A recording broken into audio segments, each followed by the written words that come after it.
প্রতিটা সেকেন্ড আর সংকল্পকে অমূল্য রীতিতে ব্যতীত করতে হবে, কারণ সঙ্গম যুগের এক সেকেন্ড অনেক মূল্য।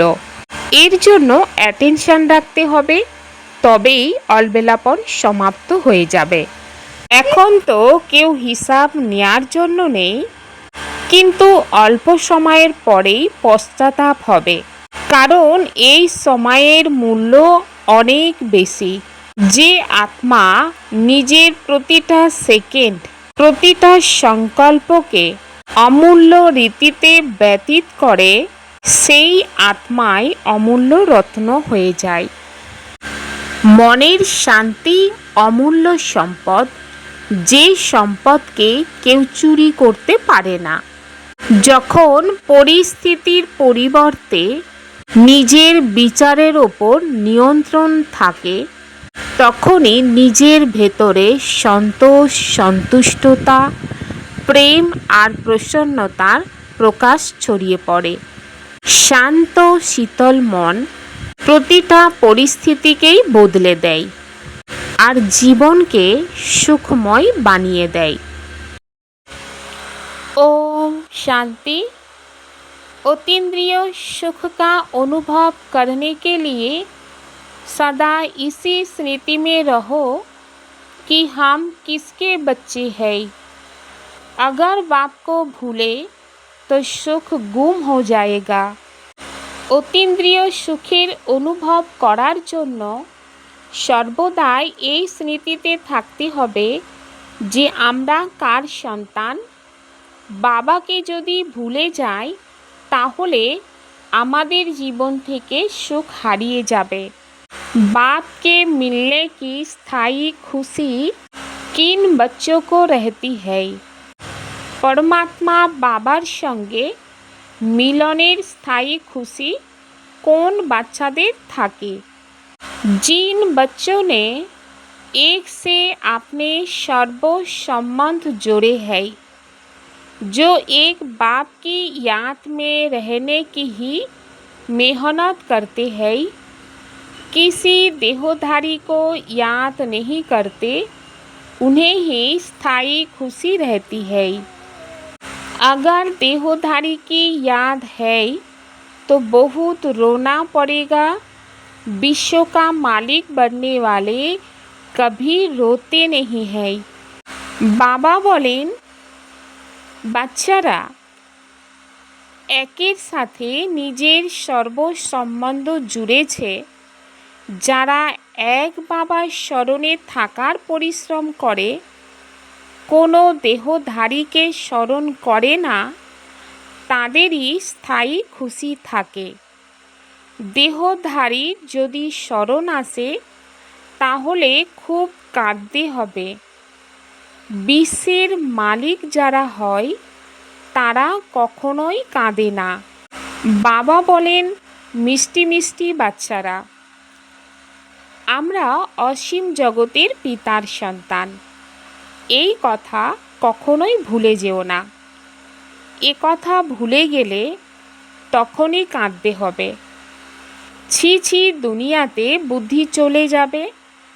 বাবার স্মরণ থাকলে অতীন্দ্রিয় সুখের অনুভব হতে থাকে। সেই সুখ বাবাকে ভুলে গেলেও হারিয়ে যাবে। সর্বদাই স্মরণে রাখা উচিত যে আমরা বাবার সন্তান, না হলে নিজেদের কাঁদতে হবে। সবাই ভগবানের সন্তান। সবাই বলে, হে বাবা, হে পরমপিতা পরমাত্মা, রক্ষা করো। সবাই ভগবানের সন্তান। সবাই বলে, হে বাবা, হে পরমপিতা পরমাত্মা, রক্ষা করো।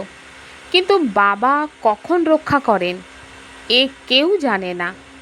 সাধু সন্ত আদি কেউ জানে না যে বাবার থেকে আমরা কখন মুক্তি, জীবন মুক্তি পাই। কেননা মানব ভগবানকে কণায় কণায় বিরাজিত বলে দিয়েছে। তো বাবা বলেন, তোমরা বাচ্চারা এখন অসীম জগতের বাবাকে জেনে গিয়েছ। বাবা হলেন অতি প্রিয়, বাবার থেকে প্রিয় বস্তু আর কিছুই হয় না। এমন বাবাকে না জানা অনেক বড় ভুল। শিব জয়ন্তী কেন পালন করা হয়? তিনি কে এও কেউ জানে না। বাবা বলেন যে তোমরা কত অবুঝ হয়ে গিয়েছ। মায়া রাবণ তোমাদের কি বানিয়ে দিয়েছে। তো বাচ্চারা, তোমরা এখন জানো এ হলো আমার জন্মভূমি। আমি প্রতি ৫,০০০ বছর অন্তর এখানে আসি। ওরা আবার বলে দেয় ৪০,০০০ বছর পরে, যখন এই কলিযুগ সম্পূর্ণ হবে তখন আসবে। ত্রিমূর্তির চিত্রও দেখানো হয়। ত্রিমূর্তি মার্গ নাম রেখেছে, কিন্তু ত্রিমূর্তি ব্রহ্মা, বিষ্ণু এবং শঙ্করকে কেউ জানে না।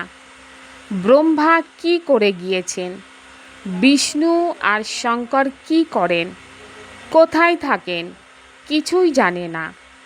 মানব সম্পূর্ণভাবে ঘোর অন্ধকারে আছে। बिल्कुल ही घोर अंधियार में है। बाप है रचयिता, तो उनकी ये कितनी बड़ी रचना है, कितना बेहद का नाटक है। इसमें बेहद के मनुष्य रहते हैं। आज से 5,000 वर्ष पहले जब सत्ययुग था, भारत में जब इन लक्ष्मी नारायण का राज्य था तो और कोई राज्य नहीं था। भगवती श्री लक्ष्मी नारायण भगवान कहा जाता है। मानव সম্পূর্ণভাবে ঘোর অন্ধকারে আছে। বাবা হলেন রচয়িতা। ওনার কত বড় রচনা, এ কত বড় অসীম জগতের নাটক। এখানে অসীম জগতের মানব থাকেন। আজ থেকে ৫,০০০ বছর পূর্বে যখন সত্যযুগ ছিল, ভারতে যখন লক্ষ্মী নারায়ণের রাজ্য ছিল, তখন অন্য কোনো রাজ্য ছিল না। ভগবতী শ্রী লক্ষ্মীকে আর ভগবান শ্রী নারায়ণকে বলা হয় রাম সীতাকে ভগবান, রাম সীতাকে ভগবতী সীতা বলে। এখন এই ভগবান নারায়ণ, ভগবতী লক্ষ্মী কোথায় থেকে এলেন? তারা রাজত্ব করে গিয়েছেন, কিন্তু তাদের জীবন কাহিনী তো একজনও জানে না। তারা কেবল গাইতে থাকে, হে ভগবান তুমি দুঃখহর্তা সুখকর্তা, কিন্তু এ কথা কারোর বুদ্ধিতে আসে না যে তিনিই দুঃখহর্তা সুখকর্তা কীভাবে, সবাইকে কোন সুখ প্রদান করেছেন, আর কবে সকলের দুঃখ ছিল। মানব কিছুই জানে না। তো বাচ্চারা, তোমরা এখন এখানে রাজযোগ শিখছ ভগবতী লক্ষ্মী ভগবান নারায়ণ হওয়ার জন্য। জানে যে ভগবতী সীতা ভগবান রামও হতে হবে। সত্যযুগে ৮ জন্ম সম্পূর্ণ করে রাম সীতার রাজ্যে আসবে।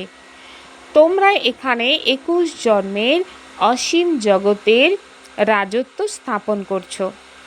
তোমরা ভগবতী ভগবানের স্বর্গের মালিক হচ্ছ। স্বর্গ কোনো আকাশে নেই, এও কেউ জানে না। মানব সম্পূর্ণ তুচ্ছ বুদ্ধি। তারা বলে অমুকে স্বর্গে গিয়েছে, কিন্তু কিছুই বুঝতে পারে না। আচ্ছা, খ্রিস্টান, বৌদ্ধ এরা কি স্বর্গে যাবে? তারা পরে এসে নিজেদের ধর্ম স্থাপন করে। তাহলে তারা কিভাবে স্বর্গে আসতে পারে? স্বর্গ কাকে বলা হয় এও তারা জানে না। সন্ন্যাসীরা বলেন জ্যোতি জ্যোতিতে মিলিয়ে গিয়েছে। কেউ আবার বলে নির্বাণ ধামে চলে গিয়েছে। নির্বাণ তো লোক, তাই না? সে তো হলো নিবাস স্থান। জ্যোতি জ্যোতিতে মিলিয়ে যাওয়া কোনো কথাই নেই। জ্যোতিতে মিলিয়ে গেলে তখন তো আত্মা শেষ হয়ে যাবে, তখন এই খেলা শেষ হয়ে যাবে। এই ড্রামা থেকে কোনো আত্মাই মুক্ত হতে পারে না। কেউ মোক্ষ লাভ করতে পারে না। গীতের অর্থও কেউ বুঝতে পারে না, না জীবন মুক্তির অর্থ বোঝে, আর না আত্মা পরমাত্মার অর্থ বোঝে। বাবা বলেন তোমাদের মুক্ত মানবের মতো যা এই দেবতাদের ছিল। আদি সত্যযুগের দেবতারা ছিলেন, তাদের রাজত্ব 2500 বছর ধরেই চলেছিল। বাকি যে 2.5 বছর থাকে তাতে অন্য সব ধর্মরা আসে। 5000 বছরের পরিবর্তে মানব বলে দেয় কল্প বৃক্ষের আয়ু লাখ বছরের। কিন্তু তারা তোমাদের কথা বুঝতেই পারে না। হ্যাঁ, তারা আসবে যারা পূর্বকল্পে এসে বুঝেছিল। প্রথমে তো বোঝাতে হবে, এক হলো জাগতিক সন্ন্যাস, যেখানে সন্ন্যাসীরা ঘর বাড়ি ছেড়ে জঙ্গলে গিয়ে থাকে। প্রথম তারা শতপ্রধান ছিল, এখন তারাও তমপ্রধান হয়ে গিয়েছে। তাই জঙ্গল ছেড়ে চলে এসে বড় বড় মহল তৈরি করেছে। এই সন্ন্যাসীরাও পবিত্রতার আধারে অবশ্যই ভারতকে থামিয়েছিল, ভারতের সেবা করেছিল। এই সন্ন্যাস ধর্ম না থাকলে ভারত একদম বিকারে জ্বলে মরত, আরও পতিত হয়ে যেত।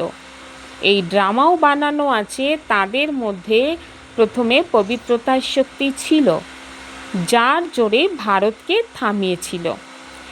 এই দেবতাদের যখন রাজ্য ছিল, ভারত তখন কত বিত্তবান ছিল। এদের অনেক বড় বড় হীরে জহরতের মহল ছিল, সেসব কোথায় গেল? সব মাটির নিচে চলে গিয়েছে। লঙ্কা দ্বারিকা জন্য বলা হয় সমুদ্রের নিচে চলে গিয়েছে। এখন তো আর সেসব নেই। সোনার মহল ইত্যাদি সবই তো ছিল। যখন মন্দির ইত্যাদি হীরে জহরত লাগাতে পারে, তখন ওখানে কি না থাকবে? তো বাবা বলেন, বাচ্চারা তোমাদের কত খুশি হওয়া চাই। বাবা আবার এসেছেন। বলা হয় বাবাকে স্মরণ করো। স্মরণ একজনকেই করতে হবে, যাতে বিকর্ম বিনাশ হয়। কিন্তু সে কথা ভুলে যায়, আর বাচ্চারা দেহধারীর কথা স্মরণে নিয়ে আসে। তো দেহধারীদের স্মরণ করলে তো কোনো লাভ নেই। বাবা বলেন মামেকম স্মরণ করো, অর্থাৎ একমাত্র আমাকে স্মরণ করো, কোনো দেহধারীকে স্মরণ করো না। মা মারা গেলে হালুয়া খাও, এক বাবার স্মরণেই উপার্জন। আমরা শিব বাবার বাচ্চা, বাবার থেকে উত্তরাধিকার নিতে হবে। এই সময় বাবাকে স্মরণ না করলে খুব অনুতাপ করতে হবে, তখন কাঁদতে হবে। বিশ্বের মালিক যারা হবে, তাদের কান্নার কি প্রয়োজন আছে? বাবা বলেন তোমরা বাবাকে ভুলে যাও, তখনই তো মায়া থাপ্পড় লাগিয়ে দেয়। তাই বাবা বারবার বোঝান যে বাবাকে আর উত্তরাধিকারকে স্মরণ করো। অমরনাথ তো অমরপুরীতেই বসে একা পার্বতীকে অমর কথা শোনাননি, অবশ্যই অনেকেই শুনবে। যে সকল মানব মাত্র আছে, বাবা সবাইকেই বোঝান তোমরা এখন পতিত হও না, এই অন্তিম জন্মে পবিত্র হও। ওখানে মানে স্বর্গতে কোনো বিকার থাকে না। ওখানেও যদি বিকার থাকতো, তাহলে স্বর্গ আর নরকের মধ্যে তফাৎ কি হলো? দেবী দেবতাদের মহিমা করা হয় সর্বগুণ সম্পন্ন, 16 কলা সম্পূর্ণ। ভগবান এসে ভগবান ভগবতী বানাবেন। ভগবান ছাড়া কেউ এমন তৈরি করতেই পারবে না। ভগবান তো একজনই। এমন মহিমা আছে যে ভগবান ভগবতীর রাজধানী, যথা রাজা রানী তথা প্রজা ওখানে থাকবে, কিন্তু ভগবান ভগবতী বলা যায় না। তাই বলা হয় আদি সনাতন দেবী দেবতা ধর্ম। এ কথা কেউ জানে না। এই ব্রহ্মার আত্মাকেও বাবা বুঝিয়ে বলেন, এক হলো বাবার আর এক হলো দাদার। এই দুই আত্মা হলো, তাই না? এক আত্মা 84 জন্ম গ্রহণ করে, আর এক আত্মা পুনর্জন্ম রহিত, বাবা কখনোই পুনর্জন্ম গ্রহণ করে না। তিনি একইবার এসে বিশ্বকে পবিত্র করার জন্য আমাদের রাজযোগ শেখান। বাবা তোমাদের বোঝান। আমি এনার মধ্যে প্রবেশ করেছি। ইনি 84 জন্ম ভোগ করে এসেছেন। এখন তো এ হলো এনার অনেক জন্মের অন্তিম জন্ম। এখন আমি তো নিরাকার, তাহলে কিভাবে এসে বাচ্চাদের রাজযোগ শেখাবো? প্রেরণা দিয়ে তো কিছুই করা সম্ভব নয়। তো তিনি কিভাবে আসতে পারেন? তিনি তো হলেন সত্যযুগের প্রিন্স, 16 কলা সম্পূর্ণ। এরপর ত্রেতাতে হয় 14 কলা সম্পূর্ণ। তাহলে দাপরে কৃষ্ণকে কেন নিয়ে যাওয়া হলো? তাকে তো আগে আসা উচিত। তো বাবা বোঝান, প্রথমে বাবাকে স্মরণ করো, না হলে মায়া একদম থাপ্পড় মেরে দেবে। লজ্জাবতী বলে একটা লতা গাছ আছে, হাত দিলেই ঝিমিয়ে যায়। তো বাবা বলেন তোমাদেরও এমন হাল হয়, বাবাকে স্মরণ না করলে শেষ হয়ে যাবে। শৈশবের দিন ভুলে যেও না। বাবাকে ভুললে কোথাও না কোথাও আঘাত লাগবেই। বাবা বলেন তোমরা আমার বাচ্চা। এই শরীর তো বিষের দ্বারাই জন্ম হয়েছে। তারা হলো লৌকিক মা বাবা, ইনি তো হলেন পারলৌকিক বাবা, আর এনাকে বলা হয় অলৌকিক বাবা। ইনি জাগতিক ছিলেন, তারপর অসীম জগতের হয়ে গেলেন। এখন দেখো এই লৌকিক মেয়ে নির্মল শান্তা দাদি বসে আছেন। এ যেমন লৌকিক তেমন অলৌকিক এবং পারলৌকিক। বাকি শিব বাবা তো আর ভাই বোন নেই না, লৌকিক না অলৌকিক না পারলৌকিক, কত তফাৎ। এক বাবার হওয়া মাসির বাড়ি যাওয়ার মতো এত সহজ নয়। এমন বাবার সঙ্গে সম্বন্ধ জোড়া সময় লাগে। শিব বাবার স্মরণে থাকা খুবই পরিশ্রমের। এমনও আছে যে 50 বছর ধরে এখানে আছে, অথচ সারা দিনে শিব বাবাকে স্মরণ করে না। আর সবাইকে ভুলে এক বাবাকে স্মরণ করা এই অনেক পরিশ্রমের। কেউ 1% স্মরণ করে, কেউ 2%, কেউ আবার নিতান্তই 1-2% স্মরণ করে। এ খুব বড় ভারী লক্ষ্য। তাই বাবা বোঝান ছেলেবেলাকে ভুলে যেও না। বাবার থেকে স্বর্গের উত্তরাধিকার পাওয়া যায়। তোমরা জানো যে আমরা জীবনমৃত হয়ে তবে বাবার হয়েছি, নতুন দুনিয়াতে যাওয়ার জন্য। তাই তোমাদের স্থায়ী খুশি থাকা উচিত। আমরা ডবল মুকুটধারী হব। মনুষ্য তো জানেই না যে সত্যযুগে এই দেবতাদের 16 কলা সম্পূর্ণ আর 14 কলা সম্পূর্ণ কেন বলা হয়, কিছুই জানে না। এই ভক্তিমার্গে শাস্ত্র আদি আবার তৈরি হবে। এই হঠযোগ, তীর্থযাত্রা ইত্যাদি আবার হবে। কিন্তু এতে কি হবে? এতে কি স্বর্গে যেতে পারবে? তা নয়। অনেকে ঋদ্ধি সিদ্ধি নিয়ে কাজ করে। ঋদ্ধি সিদ্ধি যারা করে এমন অনেকেই আছে, বহু মানব তাদের পিছনে পড়ে থাকে। ঋদ্ধি সিদ্ধির দ্বারাই ঘড়ি ইত্যাদি অনেক জিনিস বের করে দেওয়া হয়। এ তো বুঝতেই পারে না যে এসব অল্পকালের জন্য, এতে অনেক পরিশ্রম করতে হয়। এই ঋদ্ধি সিদ্ধি শেখার জন্য বই আছে, কত লাখ লাখ মানব এর পিছনে পড়ে থাকে। তো বাবা বলেন বাচ্চারা তোমরা জানো যে আমরা বাবার কাছ থেকে স্বর্গের উত্তরাধিকার পাই। এই চোখ দিয়ে যা কিছুই দেখছি এই সব কিছুই থাকবে না। বাবা বোঝান যে তোমরা অশরীরী এসেছিলে, তারপর শরীর ধারণ করে অভিনয় করছো। যদি 84 জন্মের হিসাব নিকাশ করা হয় তাহলে 12 মাস লেগে যাবে। এ হতে পারে না। 84 জন্মের হিসাব নিকাশ বলা খুবই সহজ। তোমরাই 84 চক্র ঘুরতে থাকো। সূর্যবংশী থাকলে চন্দ্রবংশী থাকবে না। সূর্যবংশী ঘরানা সম্পূর্ণ হলে তারপর চন্দ্রবংশী হবে। তোমরা এখন জানো আমরা হলাম ব্রাহ্মণ বংশী। এরপর আমাদের দেবতা বংশী হতে হবে। এর জন্য আমরা এই পড়া পড়ছি। তারপর সিঁড়ি দিয়ে নিচে নামতে নামতে বৈশ্য শূদ্রবংশী হয়ে যাবে। এখন আমাদের 84 জন্মের স্মৃতি এসেছে। এই চক্রও আমাদের স্মরণ করতে হবে। বাবাকে স্মরণ করলে এবার হেলদি, এবার ওয়েলদি হতে পারবে। তোমাদের পাপ কেটে যাবে।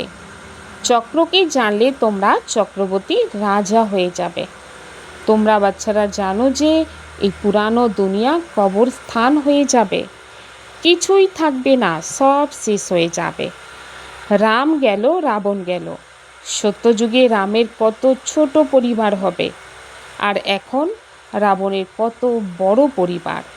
তো বাচ্চারা জানে যে এই রাজধানী এখন স্থাপন হচ্ছে। প্রতিটি বিষয়ে পুরুষার্থ 1 নম্বর। বাবা পুরুষার্থ করান।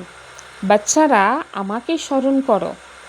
যেই বাবার থেকে তোমরা অগাধ স্বর্গের বাদশাহী পাও, তাকে কি তোমরা স্মরণ করবে না?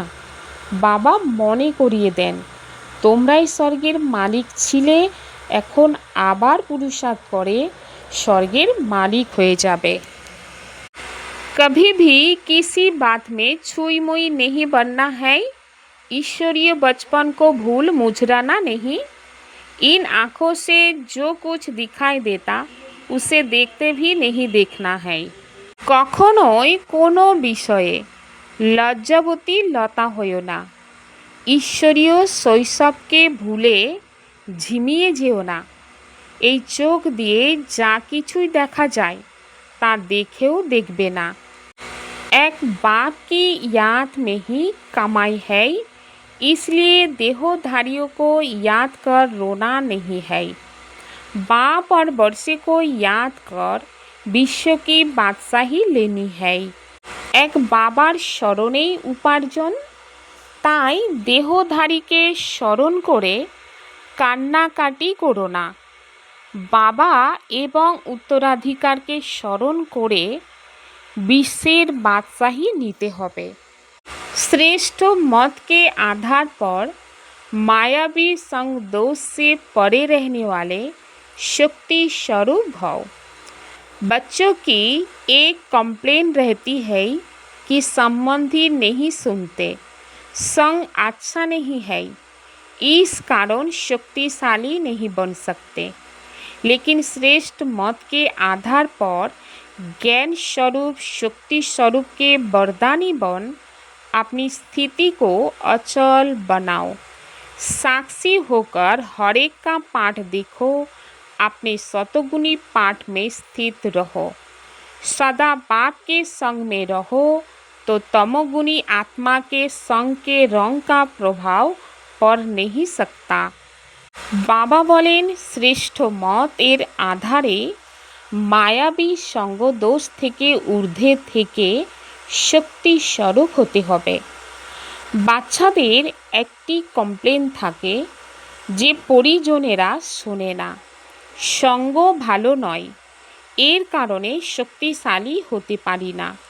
কিন্তু শ্রেষ্ঠ মতের আধারে জ্ঞান স্বরূপ শক্তি স্বরূপের বরদানী হয়ে নিজের স্থিতিকে অচল বানাতে হবে। সাক্ষী হয়ে একের পাঠকে দেখো, নিজের শতগুণী পাঠে স্থির থাকো, সর্বদাই বাবার সঙ্গে থাকো, তাহলে তমগুণী আত্মার সঙ্গে রঙের প্রভাব পড়বে না। कर्मयोगी वह है जो कर्म के कल्प वृक्षों की डाली पर बैठ कर्म करते भी उपराम स्थिति में रहे। বাবা বলেন কর্মযোগী সেই যে কর্মের কল্প বৃক্ষের ডালে বসে কর্ম করে উপরাম স্থিতিতে থাকে। ওম শান্তি।